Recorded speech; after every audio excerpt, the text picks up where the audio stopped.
প্রথমে বলা হয়েছিল অসুস্থ, তারপর কয়েক মিনিটের মধ্যেই বলা হলো সুসাইড। কিন্তু সরকার বদলের পরে কেন হঠাৎ করে একের পর এক পুলিশ অফিসার সাসপেন্ড হলো? আর সব থেকে বড় প্রশ্ন, মমতা বন্দ্যোপাধ্যায় একজন মহিলা হয়ে কেন একজন মহিলার বিচার করতে পারলো না? আজকের এই ভিডিওতে আমরা সরকার বদল হওয়ার পর থেকে আর.জি. কর হসপিটালের ঘটনাগুলো নিয়ে কথা বলবো। আর ভিডিওতে এমন কিছু তথ্য তুলে ধরবো যেগুলো শুনলে আপনারাও চমকে যাবেন। সরকার বদলের পর পশ্চিমবঙ্গের এই মামলাটা যেন হঠাৎ করে আবার জীবন্ত হয়ে উঠেছে। যেই ফাইলটা এতদিন ধামাচাপা পড়েছিল, সেই ফাইলটাই শুরু হয়েছে নতুন নাড়াচাড়া। আর প্রথম বড় অ্যাকশনটা আসে প্রশাসনের ভেতর থেকে। নতুন সরকার ক্ষমতায় আসার পর 3জন বড় আইপিএস অফিসারকে সাসপেন্ড করা হলো। বিনীত গোয়েল সেই সময় কলকাতা পুলিশের কমিশনার, ইন্দিরা মুখার্জি সেই সময় ডেপুটি কমিশনার সেন্ট্রাল ডিভিশন, অভিষেক গুপ্তা সেই সময় ডেপুটি কমিশনার নর্থ ডিভিশন। তাদের বিরুদ্ধে অভিযোগ সরকারের দাবি অনুযায়ী তদন্তে গাফিলতি, এফআইআর নিয়ে অসঙ্গতি, অভয়ের পরিবারের সঙ্গে আচরণ নিয়ে প্রশ্ন, অনুমতি ছাড়া প্রেস কনফারেন্স, এমনকি অভয়ের মা রত্না দেবনাথকে টাকা দিয়ে তাদের মুখ বন্ধ করে রাখার চেষ্টার অভিযোগ উঠছে। এই মামলার সবচেয়ে রহস্যজনক বিষয়গুলোর একটি হলো সেই ফোন কল। ঘটনার দিন পরিবারের কাছে প্রথম ফোন যায়, সেখানে বলা হয় মেয়ে অসুস্থ। হসপিটাল থেকে বলছিলাম, কি হয়েছে? ওর একটু শরীরটা খারাপ হয়েছে, আপনারা কি একটু আসতে পারবেন ইমিডিয়েট?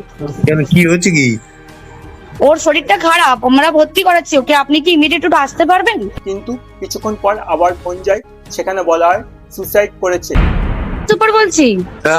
হ্যাঁ শুনুন, আপনাকে তখন বারবার বলছিলাম, ব্যাপারটা হচ্ছে যে আপনার মেয়ে উনি সুসাইড করেছেন হয়তো, বা কিছু মারা গেছেন।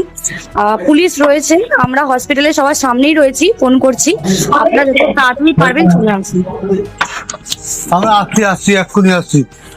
এখন প্রশ্ন এখানে, একই ঘটনা, একই দিন, একই জায়গা, তাহলে কয়েক মিনিটের মধ্যেই কথাগুলো বদলে গেল কেন? আর সবচেয়ে বড় প্রশ্ন, যেই মহিলা ফোন কলটি করেছিল তার পূর্ণাঙ্গ বয়ান এখনো কেন নেওয়া হয়নি? কেন তাকে এখনো পর্যন্ত সামনে এনে জিজ্ঞাসাবাদ করা হলো না?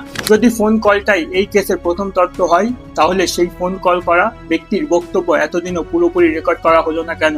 আর এখান থেকেই শুরু হয় নতুন সন্দেহ।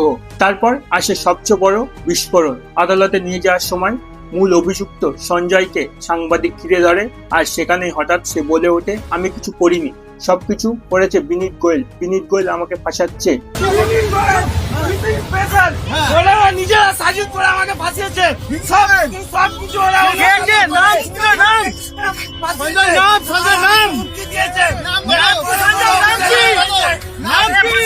এই একটাই লাইন পুরো কেসটাকে আবারও বিস্ফোরক করে দেয়, কারণ একজন অভিযুক্ত এইভাবে একজন পুলিশ কর্তার নাম নেয় না। এখানে এই প্রশ্ন ওঠে, সে কি নিজেকে বাঁচানোর চেষ্টা করছিল, নাকি সে সত্যিই কোনো বড় তথ্য জানে? এই ভিডিওটা ভাইরাল হওয়ার পর সোশ্যাল মিডিয়ায় একটাই প্রশ্ন ঘুরতে থাকে, সঞ্জয় হঠাৎ কেন বিনীত গোয়েলের নাম নিল? আর এখানে কেসটা পুরো অন্যদিকে মোড় নেয়, কারণ এর কয়েকদিন পর আর.জি. করের সেই ঘটনাস্থলে পৌঁছে যান বিজেপি সাংসদ ও কলকাতা হাইকোর্টের প্রাক্তন বিচারপতি অভিজিৎ গঙ্গোপাধ্যায়। তিনি শুধু রাজনৈতিক নেতা হিসাবে যাননি, তিনি গিয়েছিলেন একজন প্রাক্তন বিচারপতির চোখ নিয়ে। আর সেখানে গিয়ে তিনি যা বললেন সেটাই এখন নতুন বিতর্কের কেন্দ্র। অভিজিৎ গঙ্গোপাধ্যায় দাবি করেন, ঘটনাস্থলে ভিতরে এমন একটি ঘর রয়েছে যেটা এখনো পর্যন্ত তালাবন্ধ, আর সেই ঘরের ভিতরে গুরুত্বপূর্ণ তথ্য থাকতে পারে। তিনি সরাসরি প্রশ্ন তোলেন, ঘরটা এখনো পর্যন্ত খোলা হলো না কেন? কি লুকিয়ে রাখা হয়েছে সেখানে? আমি একটা ঘরের সামনে দাঁড়িয়ে আছি, যেটা অভয়ার মৃত্যু মামলায় একটা গুরুত্বপূর্ণ জায়গা। এই ঘরটা এখনো পর্যন্ত সিল করা। তারপর তিনি আরো একটা বড় বিষয় তুলে ধরেছেন। তিনি বলেন, ঘটনার দিন মৃতদেহ যেই ঘরে রাখা হচ্ছিল বলে দাবি করা হচ্ছে, সেই ঘরের পাশ দিয়ে একটি সিঁড়ি দিয়ে একটি বডি নামানো হচ্ছিল বলে দেখা গেছে সেই সিসিটিভি ফুটেজে। এখন প্রশ্ন হচ্ছে, সেই বডিটা কার ছিল?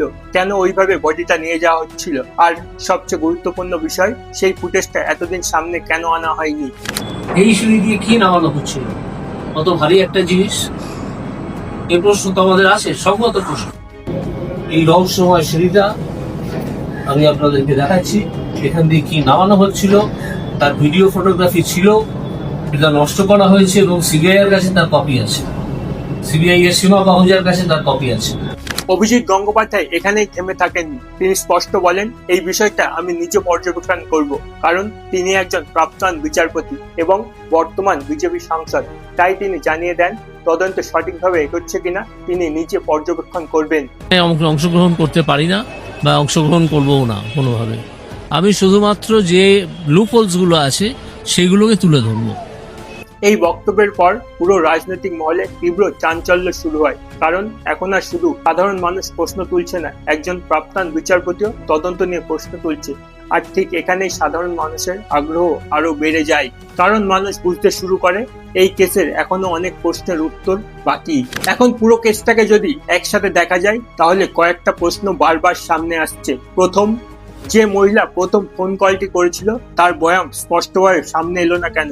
দ্বিতীয়, সঞ্জয় আদালত থেকে বেরিয়ে কেন বলল বিনীত গোয়েল আমাকে ফাঁসিয়েছে? তৃতীয়, তালাবন্ধ ঘরে কি এমন আছে? চতুর্থ, সিঁড়িতে যে বডিটা নামানোর ফুটেজ দেখা গেছে সেটা আসলে কি? এই প্রশ্নগুলোরই উত্তর এখনো খুঁজছে সাধারণ মানুষ। আর সব থেকে বড় প্রশ্ন, মমতা বন্দ্যোপাধ্যায় একজন মহিলা হয়ে কেন একজন মহিলার বিচার করতে পারলো না? এই বিষয়গুলো তুলে ধরার জন্য আপনাদের সাপোর্ট অত্যন্ত দরকার। তাই আপনাদের কাছে অনুরোধ, ভিডিওটিতে একটি লাইক করে চ্যানেলটাকে সাবস্ক্রাইব করে রাখবেন। দেখা হচ্ছে অন্য ভিডিওতে। ভালো থাকবেন, ধন্যবাদ।